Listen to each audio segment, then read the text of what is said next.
E hoje vamos fazer uma entrevista com os dois intérpretes, Henrique e John, e a inspetora de Libras, Bruna, para poder comemorar a semana passada, do mês passado, que foi o Dia Mundial dos Surdos.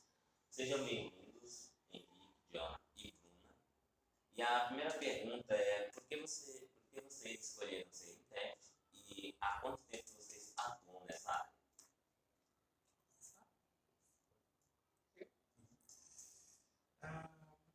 Comecei porque eu ia na igreja, eu era muito jovem, e na minha igreja tinha um surdo, que era uma pessoa já idosa, que se comunicava por língua de sinais, e tinha uma intérprete, que era uma pessoa da igreja, lá também, nesse contexto, e ela interpretava sozinha todo o culto. Eu ficava lá admirado, porque eu queria aprender, né? Então, eu sentava perto, começava uma tentativa assim, de me comunicar com ele, e aí eu fui aprender Libras junto com ela. Ela foi me ensinando, eu fui aprendendo junto com ele.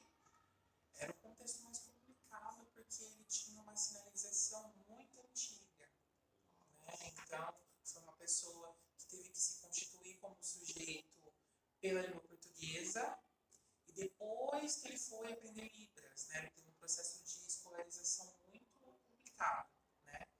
Mas eu aprendi muitos sinais no contexto religioso, né? E muitas vezes era um português sinalizado, até por conta do processo dele de constituição de uma pessoa, enfim, uma pessoa surda. E depois de um tempo eu fui prestar o Enem. Eu sabia que na Universidade Federal de São Carlos, que era próximo da minha cidade, né? Eu sou de Jaú. Eu sabia que em São Carlos tinha um curso de tradução e interpretação. E aí eu fui tentar o Enem e depois me inscrevi para o SISU, tinha vaga, eu passei na segunda chamada e depois eu acabei fazendo, né? 4 anos de graduação, mas eu acabei fazendo em 5 por conta da pandemia. E por isso eu acabei me tornando intérprete e participante da comunidade surda. Alguém vai querer complementar alguma coisa? No meu caso também foi na igreja. Eu encontrei um grupo de surdos e uma intérprete. Eu comecei a me interessar pela língua de sinais. E aí fiz amizade com eles, comecei a aprender Libras por causa deles. E eles que me estimularam a fazer o vestibular de letras Libras, lá em Santa Catarina, em Florianópolis. Perfeito. A Bruna quer complementar alguma coisa?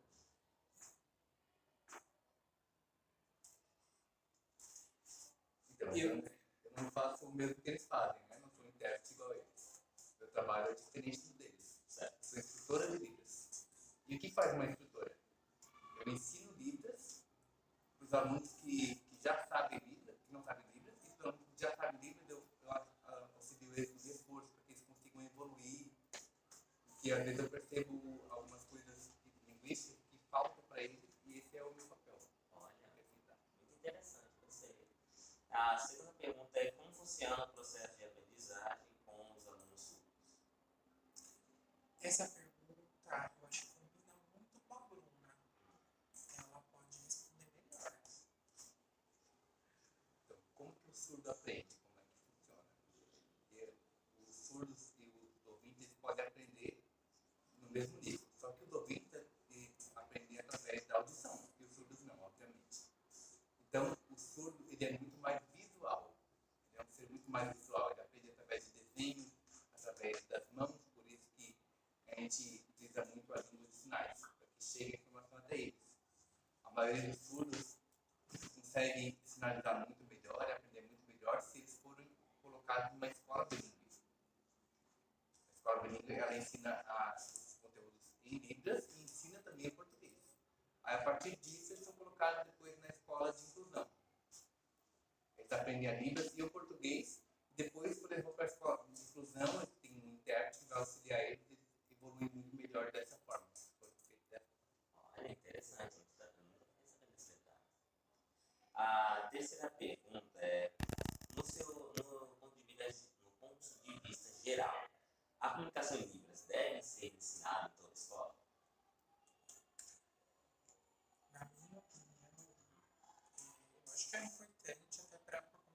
socialização dos alunos, de todos os alunos na sala de aula.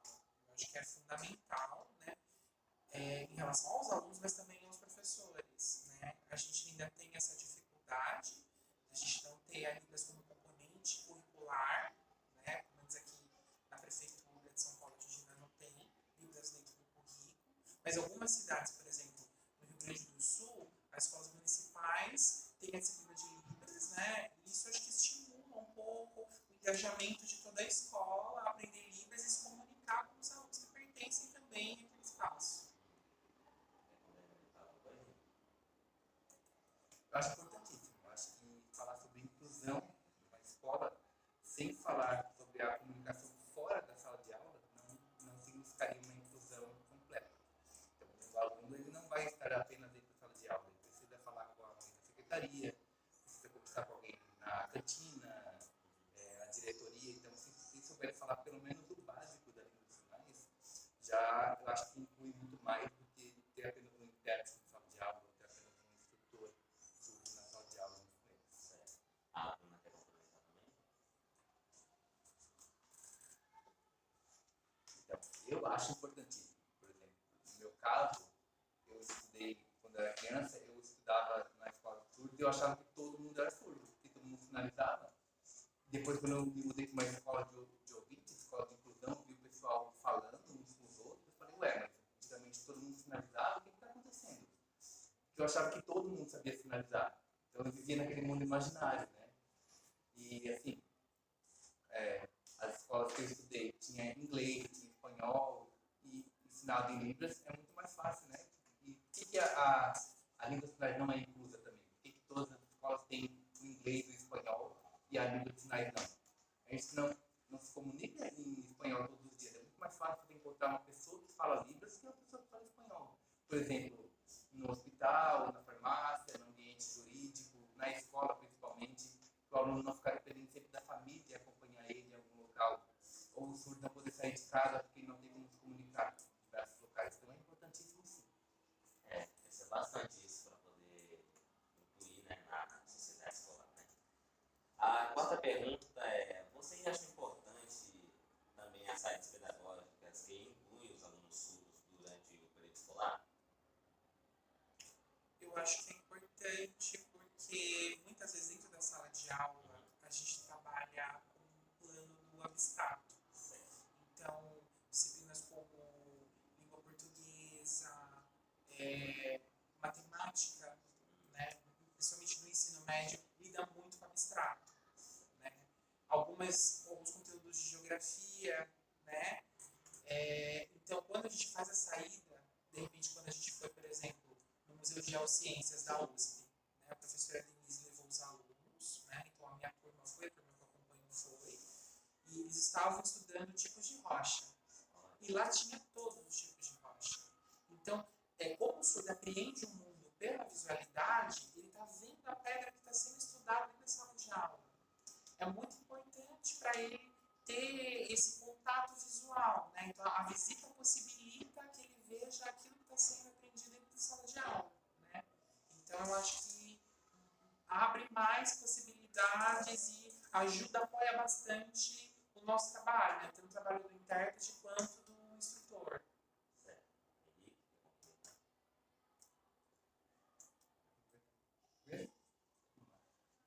Acho importantíssimo.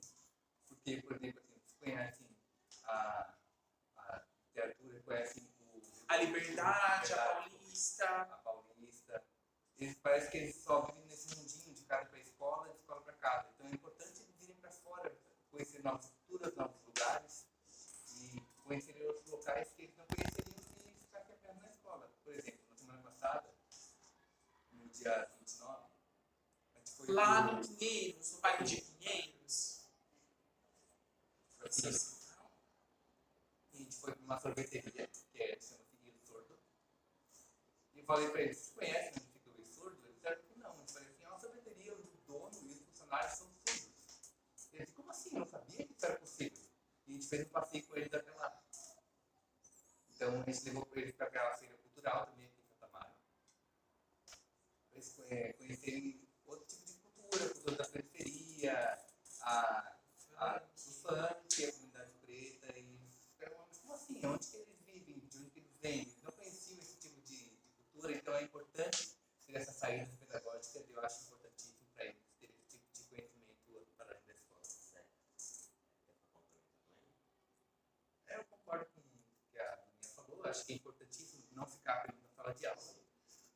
porque realmente é muito abstrato, porque a gente vem em sala de aula, mesmo que traga elementos visuais, é diferente do que eles estarem lá e terem contato fisicamente e verem, sentirem na pele o que eles estão vendo na sala de aula, sair do abstrato para o concreto.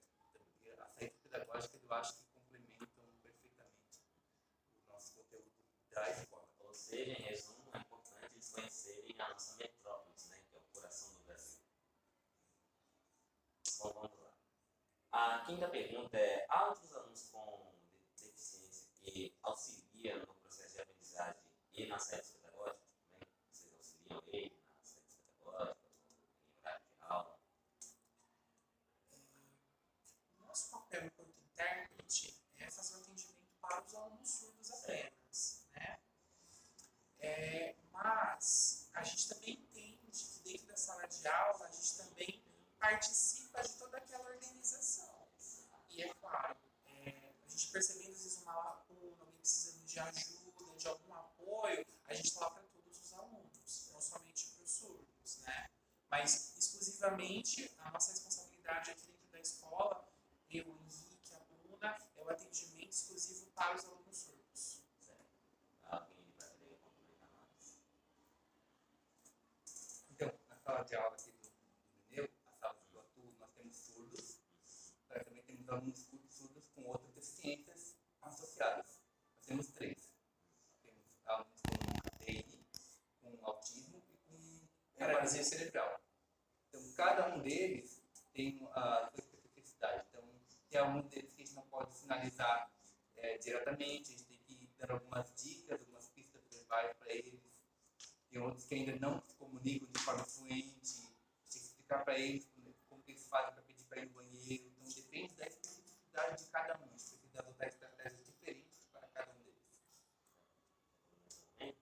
Sim, exatamente. Na nossa sala de aula aqui, os alunos surdos eles têm outras deficiências associadas ao que eles já têm. Então, na saída também é um desafio a mais, porque principalmente quando alunos eles têm DI, é uma atenção redobrada que a gente tem que ter com eles, porque não é só a parte linguística, né? Tem toda a parte do cuidado, a parte também da acessibilidade, não só linguística, acessibilidade física, uma rampa que eles precisam subir, alguma escada que eles têm dificuldade.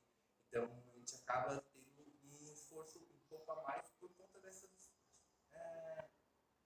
detalhes que eles têm adquiridos ali, que não quer dizer que dificulte ou que torne nosso trabalho melhor ou pior. É só por diferença. Interessante. A sexta pergunta fala: o que, na visão de vocês, acha que a escola pode melhorar em recursos para o trabalho de vocês? Olha, é uma pergunta bem polêmica. A gente trabalha no período integral, são 8 horas de sala de aula, né?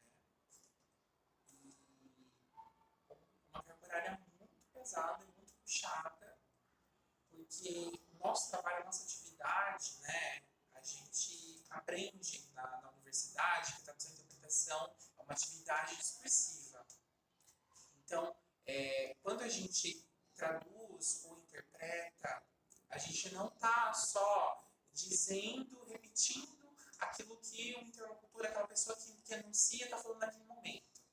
A gente tem que transportar sentidos e significados de uma língua para outra. Então, as estruturas cognitivas entram em tensionamento, porque língua portuguesa é uma língua, Libras é outra língua. São estruturas diferentes, então exige-se mais do trabalho do intérprete, né, para poder fazer essa transposição, né, de uma língua para outra. E a gente trabalha interpretando em todas as disciplinas, né, então é um desafio muito grande porque envolve um cansaço, um desgaste mental durante o dia todo, né? Então, às vezes eu estou muito cansado após o café, após o almoço. Eu já fiquei muito tempo interpretando, né? Às vezes a gente não faz pausa, a gente acaba entrando num assunto de uma aula expositiva, depois a outra aula com a mesma estratégia, né? Então, são, às vezes, 2 horas interpretando sem parar, né? Uma folga só da troca de professor, depois já começa. Então, é um desafio, né? Então, para nós, a importância de ter, às vezes, um outro intérprete na sala de aula é importante porque a gente reveza, né? Não que nesse momento da troca a gente fique descansando, mas a pessoa que está no turno atuando, né, ela fica mais responsável pelo discurso, eu só fico para dar um apoio em relação a dicas de alguns sinais, mas ali também passa a ser também um momento de alívio cognitivo dentro dessa atividade da interpretação. Então, às vezes, o revezamento confere um conforto para o intérprete, né? Como também o acesso aos conteúdos antecipadamente. Né? Se a gente tem o conteúdo para estudar, a gente consegue também fazer um trabalho melhor dentro da sala. Porque muitas vezes a gente é pego de surpresa com temas, com gêneros do discurso muito diferentes do que a gente já está acostumado. Então, vocês têm assunto que eu nunca vi na vida, né? Eu desconheço, né? E é complicado. E o que a gente tem de bom é o apoio do instrutor surdo dentro da sala de aula. Porque, muitas vezes, o aluno que está ali, ele não quer dizer que ele seja fluente em Libras, por ele ser só surdo, né? Então, às vezes a gente não tem um feedback do nosso trabalho. E o instrutor está lá para apoiar. Porque é a primeira língua dele, ele é uma pessoa formada, né? E ali ele vai conseguir apoiar a questão de sinais, com estratégias, de corrigir também a nossa sinalização. Porque a gente é ser humano e a gente acaba errando. Ainda mais depois de estar muito cansado, né? Então, a gente tem todas essas nuances no nosso trabalho. Henrique, Bruna, quer complementar? E na escola, eu acho que o principal seria todos saberem Libras. Já é um ótimo começo. A gente tem um grupo da GEIF, os professores estão aprendendo Libras. Eu acho que já é algo para parabenizar a escola. E a gente vai ofertar um curso para pessoas da sociedade também, que possam vir e aprenderem a língua de sinais. Todos aqueles que tiverem vontade e interesse de aprender, para mim, isso é algo ótimo. Mas tem um ponto que eu acho que os professores precisam aprender a fazer, não escrever e falar ao mesmo tempo. Porque os alunos ouvintes, eles vão copiando e escutando. Mas o intérprete, ele não sabe se o aluno está conseguindo copiar e visualizar a sinalização ao mesmo tempo. Tem a competição visual. Porque, por exemplo, se o professor colocar um filme, alguma coisa assim, é muito importante lembrar de colocar a legenda, porque às vezes é mais fácil visualizar e entender, mas se tiver a legenda, auxilia também. Se tiver o intérprete, ou a legenda em português, acho que para mim seria principal isso. A escola também, todos da escola aprenderem a língua de sinais. Você tem algo a comentar? Como o Jonathan tinha falado, a gente ter acesso ao material antecipadamente já seria um salto gigantesco para o nosso trabalho, porque tem muita matéria que realmente é abstrata, principalmente química e física. A gente poderia, tendo acesso antecipado ao material, a gente pode conversar com o professor como que a gente poderia deixar isso mais claro para os alunos no momento da aula. Não tentar adaptar na hora, porque muitas vezes a gente acaba criando outras estratégias. A gente vai lá e faz um desenho no caderno dele rapidinho ali, enquanto sinaliza, tudo isso enquanto a aula está rolando. E eu acho que isso é um ponto primordial, mas como os professores já estão aprendendo Libras, já estão entendendo como que os surdos entendem o conteúdo, isso também já vem mudando, eu percebo que já vem mudando no decorrer das aulas, a forma que eles trazem o conteúdo para expor para a turma. Porque todos ganham. Se o professor usar uma imagem, não é só o aluno surdo que vai se beneficiar com aquilo, né? Ele vai fazer a imagem de um parasita, por exemplo, os alunos surdos, os alunos ouvintes vão ter um apoio a mais, um material de apoio a mais. Então, acho que todo mundo acaba sendo ganhando no final.